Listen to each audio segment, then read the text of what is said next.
Magandang araw mga bata, atin ang simulan ng ating maikling kwento. Ang pinamagatang, ang munting ilaw ni Lito. Sa isang tahimik na gubat, may isang maliit na alitaptap na nagngangalang Lito. Hindi tulad ng ibang alitaptap, napakahina ng ilaw ni Lito. Paano ako makakatulong kung halos hindi makita ang ilaw ko? Malungkot niyang sabi. Isang gabi, nagtipon ang lahat ng alitaptap. Kailangan nilang samahan si Kuya Kidlat na hanapin ang nawawalang anak nito sa gitna ng dilim ng gubat. Naku, delikado. Kailangan natin ng maraming ilaw, sabi ng pinuno.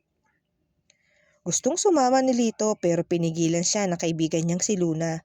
Lito, baka mapahamak ka lang. Masyadong mahina ang ilaw mo, wika ni Luna. Napakayuko si Lito, pero sa loob-loob niya, gusto talaga niyang tumulong. Habang naglalakad ang grupo, biglang dumaan ang malakas na hangin. Isa-isa namatay ang ilaw ng mga litaptap. Nagdilim ang buong gubat. Ay, hindi ko na makita ang daan, sigaw ni Kuya Kidlat.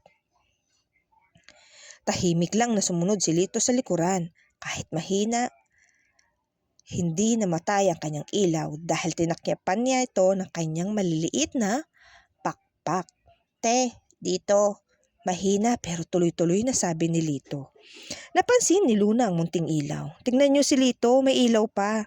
Dahan-dahang sumunod ang lahat kay Lito.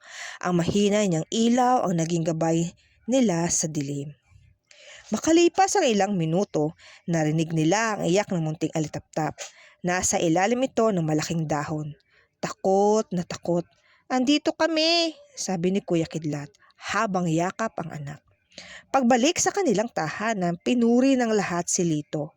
Akala namin wala kang maitutulong dahil maliit ang ilaw mo, sabi ng pinuno. Pero ikaw ang nagligtas sa atin. Ngumiti si Lito. Hindi pala kailangang maging pinakamalakas para makatulong. Basta gusto mo, kahit maliit ay mahalaga.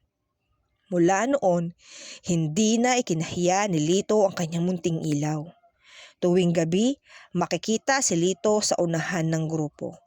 Gabay ng lahat, ang munting ilaw niya ang paalaala na ang bawat isa ay may halaga.